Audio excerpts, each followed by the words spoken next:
Nupirko žmogus antrą Priusą. Atidaro bardachioką, a ten sąskaita guli batarkiai. 3 štukos 600 eurų. Atvažiavo pas mus, sako, jūs galite pažiūrėti, ar tikrai ten tokia batarkė?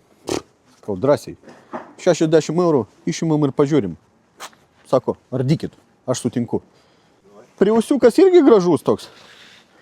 Nepasakysi, kad kažkas jam negerai. Einam, jau batarkė 100 guli ant stalo. Ir aš dar tokių nematęs. Nuėmėm dangtį, o ten stovėjo išvis nauja batkė. Išvis. Korpusas naujas, kompas naujas, rėlės naujas, naujas celės ir čia viskas sukišta į antruką. Pažiūrėk. Kaip atrodo, a? Kaip kine. Daiktas tas yra neparduodamas, žmogus statys į savo aurį.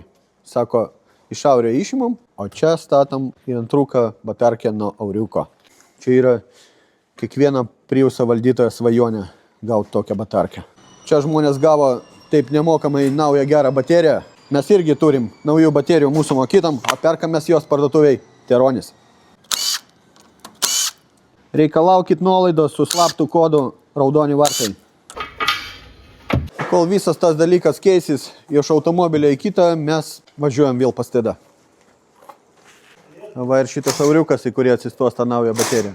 Jau išėmėm, ardom gabalais, o šitą mes įdėsim į tą antruką. Stovi jau batarkė nauja, auriui. 3600 eurų sąskaita guli mašinui.